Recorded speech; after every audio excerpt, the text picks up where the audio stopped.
अगर आप BTech mechanical करने के बारे में सोच रहे हैं या फिर कोई और ब्रांच मतलब बीटेक करना चाहते हैं आफ्टर डिप्लोमा मैकेनिकल, तो ये वीडियो आपके लिए परफेक्ट है। बिकॉज कई सारे वीडियोस मैं देखता हूँ यूट्यूब पर, इंस्टाग्राम पर ऐसे फैले हुए हैं, बहुत ही अलग ही लेवल का गाइडेंस है, पता नहीं कैसे कैसे गाइडेंस दे रहे हैं और आप लोग उन वीडियोज़ को कंज्यूम भी करते हो। तो इस वीडियो में आपको पूरा जेन्युइन गाइडेंस मिलेगा, कोई उटपटांग इन्फॉर्मेशन नहीं, जो आपके हित में होगा वो बताऊंगा मैं। तो वीडियो को लाइक कर देना, चैनल पर नए हो सब्सक्राइब करना। आ जाओ बात करते हैं। सबसे पहले हम बात करेंगे डिप्लोमा मैकेनिकल के बाद बीटेक करना ज़रूरी है। बिना बीटेक करे आपका सैलरी अच्छा बनेगा नहीं। चाहे अभी कमा रहे हो अच्छा, मेरे साथ ऑलरेडी 30,000 कमा रहा हूँ, ऑलरेडी मैं बीटेक वालों के साथ काम करता हूँ। बीटेक का सैलरी इतना ही है डिप्लोमा वालों का जितना, तो क्यों करूँ बीटेक में। अभी आपको पता नहीं लगेगा, 5 साल 7 साल पता लगेगा, जब आपका एक्सपीरियंस हो जाएगा तो देखना वो बीटेक वाला बंदा आपसे आगे निकल गया है in general because of degree. तो आपको लगेगा डिग्री होना चाहिए था मेरे पास भी, नहीं तो दिक्कत होता। पहला नेक्स्ट सवाल आपके दिमाग में होगा, क्या मुझे ब्रांच चेंज करना चाहिए? तो मैं बोलूँगा ब्रांच चेंज तभी करना जब आपको सरकारी नौकरी करना नहीं है बीटेक बेस पर। अगर आपको सरकारी नौकरी करना है बीटेक बेस पर तो आप ब्रांच चेंज ना करें। सबसे बड़ा फ़ायदा, इस वीडियो को लास्ट तक देखना, गवर्नमेंट जॉब में बताऊंगा मैं कितने गवर्नमेंट जॉब्स है ये भी आपको बताऊंगा, लेकिन ये लास्ट तक ही देखने वाले बच्चों के लिए आप देखते रहो। तो आपको ब्रांच चेंज कब करना चाहिए? जब मान लो आपको दिख रहा है किसी एक फील्ड में, मेरे को एक पर्टिकुलर फील्ड में मेरे को इंटरेस्ट जग रहा है, मेरे को प्राइवेट में जॉब करना है या फिर बिजनेस करना है उस फील्ड में, then change your branch, no problem at all. कई सारे जगह पर ब्रांच चेंज करने पर डायरेक्ट सेकेंड ईयर एडमिशन देते हैं, कई सारी जगह पर ब्रांच चेंज करने पर डायरेक्ट सेकेंड ईयर में एडमिशन देते नहीं हैं। तो आपको ढूंढना पड़ेगा कहाँ पर एडमिशन मिलता है डायरेक्ट, कहाँ पर नहीं मिलता है, ये आप पर है, मैं आप पर छोड़ता हूँ, ये आपको ढूंढना पड़ेगा भाई। बिकॉज हर कॉलेज का, हर यूनिवर्सिटीज़ का अलग रूल है, that you have to find out. अच्छा, यहाँ पर बात करते हैं। अब मान लो किसी को बीटेक करना है तो उसके पास क्या है, बेस्ट 2 ही ऑप्शन है। पहला क्या है, या तो परसेंटेज बेस पर या फिर लीड के बेस पर। परसेंटेज के बेस पर काउंसलिंग होता है, लीड के बेस पर या फिर CUET UG। लीड क्या होता है? एंट्रेंस एग्जाम होता है। CUET क्या होता है? एंट्रेंस एग्जाम होता है। इसके बेस पर एडमिशन लो आप बढ़िया कॉलेज में, तो आपका एवरेज पैकेज 8 से 10 लाख 12 लाख तक जाएगा। बहुत सारे स्टेट गवर्नमेंट कॉलेजेस हैं जहाँ पर 8 से 10-12 लाख तक का एवरेज पैकेज मिलता है मैकेनिकल से बीटेक करने के बाद। Like DTU, Delhi technical university, Jadavpur university 8 lakh 7 lakh 10 lakh तक जाता है। ठीक है, तो अपने स्टेट में, आपके स्टेट में अच्छे कॉलेज डेफिनेटली होंगे, तो कोशिश करो उस स्टेट का टॉप कॉलेज से करने के लिए। अगर थोड़ा एफर्ट डालोगे, स्टार्टिंग से प्रिपरेशन करोगे, बात बन सकता है। ये सबसे बेस्ट तरीका है बीटेक करने का आफ्टर डिप्लोमा। इसका कोई और तोड़ नहीं है, कोई और ऑल्टरनेटिव नहीं है बेस्ट का। किसी को अगर IIT NIT से पढ़ने का मन कर रहा है, अगर आपका परसेंटेज है, जी मेंस दे सकते हो आप, फिर मेंस में क्रैक हो गया IIT NIT से मिल जाएगा, IIIT मिल जाएगा। अगर नहीं हुआ तो आपको क्या मिलेगा भैया, आपका NIT मिलेगा। NIT IIIT जी मेंस से होता है, एडवांस दोगे तो IIT में एडमिशन मिलेगा। ठीक है, पहले नहीं था, अभी कुछ बच्चे मेरे नोन अभी NIT में पढ़ रहे हैं, तो ये भी सबसे बढ़िया ऑप्शन है। लेकिन यहाँ पर एक प्रॉब्लम है, यहाँ पर क्या होगा, सेकेंड ईयर में एडमिशन मिलेगा, यहाँ पर फर्स्ट ईयर में 4 साल का आपका बीटेक होगा। तो यहाँ पर सेकेंड ऑप्शन क्या है, ये उनके लिए जो ये चीज़ अवेलेबल नहीं है। सर जी मेरे को जॉब करना ही पड़ेगा, मेरा जॉब, बिना जॉब करे मेरा घर चलेगा नहीं। जॉब के साथ आप बीटेक कर सकते हो। अभी रिसेंटली AICTE और UGC वालों ने इसका अप्रूवल दे दिया है, रेगुलर बीटेक का डिग्री आपको मिलेगा। और इसके लिए आपके पास 2 कंडीशन है, 1 साल मिनिमम आपके पास वर्क एक्सपीरियंस होना चाहिए, और आप जो कॉलेज में एडमिशन लेंगे, आप जहां रहते हैं उसके 75 किलोमीटर्स रेडियल डिस्टेंस के अंदर होना चाहिए, फिर आप एलिजिबल हो जाते हो एडमिशन लेने के लिए। वेल, कॉलेज अच्छे फाइंड आउट करने के लिए इसके लिए प्लेटफॉर्म आपको बताना चाहूँगा, फिर आप अपना वीडियो को कंटिन्यू करेंगे आगे। अगर आप बीटेक मैकेनिकल इंजीनियरिंग करना चाहते हैं डिप्लोमा मैकेनिकल के बाद, तो आपके पास हज़ारों कॉलेज है, हंड्रेड्स ऑफ यूनिवर्सिटीज़ हैं, और आपके पास कई सारे और भी ऑप्शन है बीटेक करने के लिए। कई बोलते हैं CS से कर लो, कई बोलते हैं EC से कर लो। आप जो ब्रांच चूज़ करने वाले हैं, क्या उससे जॉब लगेगा? तो कई क्वेश्चंस आपके दिमाग में होगा, क्वेश्चंस मतलब कन्फ्यूज़न। यहाँ पर काम आता है अमेजिंग प्लेटफॉर्म कॉलेज विद्या, और इस वीडियो को बना रहा हूँ मैं इनके कोलैबोरेशन से।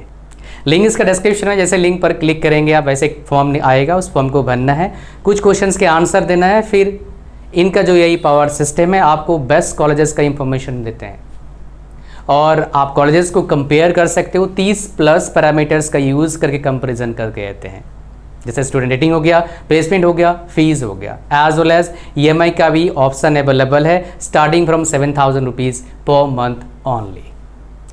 सबसे ज़्यादा इम्पोर्टेंट पार्ट क्या है कॉलेज विद्या प्लेटफॉर्म का, कोई बायस्ड इंफॉर्मेशन नहीं मिलेगा आपको, कोई पेड प्रमोशन नहीं, सिर्फ क्या मिलेगा, वेरीफाइड इंफॉर्मेशन। आप फ्री में इनके काउंसलर से बात कर सकते हैं, ऑडियो और वीडियो काउंसलिंग ले सकते हैं। आपका प्रोफाइल को देख के यानी काउंसलर आपको बोलेंगे आपके लिए बेस्ट कॉलेज और बेस्ट ब्रांच क्या हो सकता है। आफ्टर एडमिशन आपके लिए webinars, interview preparation, placement guidance सब कुछ एक ही जगह पर आपको मिलता है। सबसे ज़्यादा एक्साइटिंग पार्ट क्या है, जैसे एडमिशन लेंगे आप जो लिंक दिया इस वीडियो के डिस्क्रिप्शन वहाँ पर क्लिक करके आप एलिजिबल हो जाएंगे अप टू 20,000 रुपीज़ तक का सब्सिडी के लिए। तो भाई साहब देर किस बात का, लिंक डिस्क्रिप्शन में उस पर क्लिक करो, अपने लिए बेस्ट कॉलेज ढूंढिए। अब चलिए अपने वीडियो को कंटिन्यू करते हैं आगे। अब इस वीडियो का सबसे इम्पोर्टेंट पार्ट, अगर आप बीटेक करते हैं मैकेनिकल से, हर साल कम से कम 10-12 PSUs में खाली बीटेक मैकेनिकल का क्या निकलता है, वैकेंसीज निकलता है। कभी कभी गेट के बेस पर निकलता है, कभी कभी खुद का वो एंट्रेंस एग्ज़ाम करवाते हैं। तो काइंड ऑफ 50-60% बोल सकते हो खुद का एंट्रेंस, 40% के आसपास गेट से निकलता है। अगर आप ब्रांचेस करेंगे तो ये अपॉर्चुनिटी आप मिस कर देंगे। PSUs में काम करने का फ़ायदा क्या है, 20-22 लाख तक का एवरेज पैकेज फिलहाल है CTC। आप जब तक करेंगे ये 25-26 लाख एवरेज पैकेज हो जाएगा। अभी हाईएस्ट CTC चल रहा है ONGC में 25 लाख का। अब कई सारे बोलेंगे झूठ बोल रहे हो, ऐसा तो ना होता है, मजाक कर रहे हो, क्या बात कर रहे हो सर, 25 लाख कैसी सी बातें करते हो आप सर, आप फेंक रहे हो बोल दिया, कोई बोल सकता है भाई फेंक रहे हो। ऐसा पॉसिबल है बिकॉज लोगों को पता नहीं है। अब बोलोगे सर आप क्या निकाल रहे हो, मतलब क्या ढूंढ रहे हो सर, आप ये तो बता रहे हो आपने झूठ बोल दिया। झूठ नहीं, मैं प्रूफ दिखा रहा हूँ, बिकॉज बिना प्रूफ के आपको लगेगा झूठ ही बोल रहे हैं। ये कंपनी है ONGC, सर्च कर लेना गूगल पर अगर नहीं पता है तो। पढ़िए एक बार अच्छे से क्या लिखा है दोस्त मेरे, 25 लाख CTC, ये 7th पे कमीशन के बेस पर है। 8th पे कमीशन हो जाएगा मेरे भाई तो ये CTC हो जाएगा 30 के आसपास। मौज मारो, जो इंफॉर्मेशन दे रहा हूँ मेरे को किसी ने तो दिया नहीं मेरे टाइम में, मैं दे रहा हूँ तो इसलिए मौज मार लो। ऐसे आपको जॉब्स मिलेंगे ये, लेकिन हाईएस्ट था जितने भी PSU से सबसे ज़्यादा पैकेज यही देती है। लेकिन 18 से 20 लाख का भी एवरेज पैकेज लगभग बहुत सारे PSUs में, जितने भी महारत्ना हैं सारे इतना पैकेज देते हैं। तो मिस मत करिएगा भैया ये अपॉर्चुनिटी को, नहीं तो बाद में पछताओगे, रिग्रेट फील होगा। ठीक है, तो ये अपॉर्चुनिटी आपके पास। तो प्रिपरेशन कैसे करना है, कैसे आगे बढ़ना है, मेरे वीडियोस को देखते रहो, इन्फॉर्मेशन मिलता रहेगा, टेंशन मत लो उस बात का।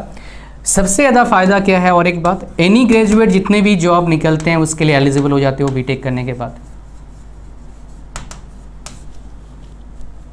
SSC JEE में एक सबसे बड़ा फ़ायदा मिलता है, वो भी दिखाए तो आपको मैं।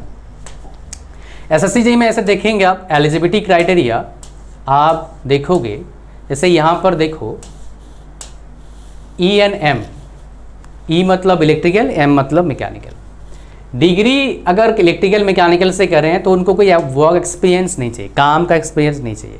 डिप्लोमा करे हो तो 2 साल का एक्सपीरियंस चाहिए होता है। तो this is the problem, this is the problem my dear, जो बता रहा हूँ आपको मैंने। डिप्लोमा करे हो तो 2 साल एक्सपीरियंस, बीटेक करे हो कोई एक्सपीरियंस की ज़रूरत नहीं है। तो आपने डिप्लोमा के बाद बीटेक कर लिया, एलिजिबल हो गए बिना एक्सपीरियंस के, तो आपको फ़ायदा मिल गया। कई जगह पर आप देखेंगे यहाँ पर खाली डिग्री एलिजिबल है, लाइक CWC में खाली डिग्री एलिजिबल है, मतलब यहाँ पर अच्छा खाली डिग्री और डिप्लोमा एलिजिबल है, लेकिन आपका क्या है यहाँ पर एक्सपीरियंस चाहिए नहीं होता है। अच्छा, और एक आपको बताना चाहता हूँ, यहाँ पर देखोगे MES में भी वही कहानी है आपका, खाली आपका मिनिस्ट्री ऑफ पोर्ट्स और शिपिंग में आपका डिप्लोमा वाला एलिजिबल होता है, बीटेक वाला एलिजिबल नहीं होता है। डिप्लोमा करे तो एलिजिबल हो, ठीक है। तो ये बेसिकली आपका डेटा है जो इम्पोर्टेंट है, जो इम्पोर्टेंट था आपके लिए जानना। इसके अलावा बहुत सारे स्टेट AE का पोस्ट निकलता है, उसके लिए एलिजिबल होते हो बीटेक के बाद। एक फ़ायदा क्या मिलता है आपको बता दूँ, डिप्लोमा बेस पर भी जॉब आप फॉर्म फिल कर रहे हैं, like RRB ALP, RRB ASM, मतलब बीटेक वाले भी एलिजिबल है। जहाँ पर खाली डिप्लोमा वाला एलिजिबल होता है उसका फॉर्म भरोगे आप, बीटेक पढ़ के फॉर्म भरोगे तो आपका क्रैक करने का चांसेस थोड़ा बढ़ता है, बिकॉज वही चीज़ आप बीटेक में पढ़ते हो थोड़ा हायर लेवल में, तो थोड़े से लोअर लेवल का चीज़ कंटेंट को मतलब क्वेश्चन को सॉल्व करना आसान हो जाता है। So that is the reason my dear, आपको बीटेक करना चाहिए जरूर आफ्टर डिप्लोमा मैकेनिकल। होपफुली आपको समझ में आ रहा है क्या मैं आपको समझाने का कोशिश कर रहा हूँ। तो इस वीडियो में इतना ही था। Thank you very much for watching the video till the end. Like कर देना वीडियो को जरूर, और चैनल पर जरूर सब्सक्राइब करिएगा। मिलते हैं नेक्स्ट वीडियो में। God bless you all, bye bye. और एक बात, कॉलेज विद्या का लिंक इस वीडियो को डिस्क्रिप्शन में है, do check it out. Thank you very much.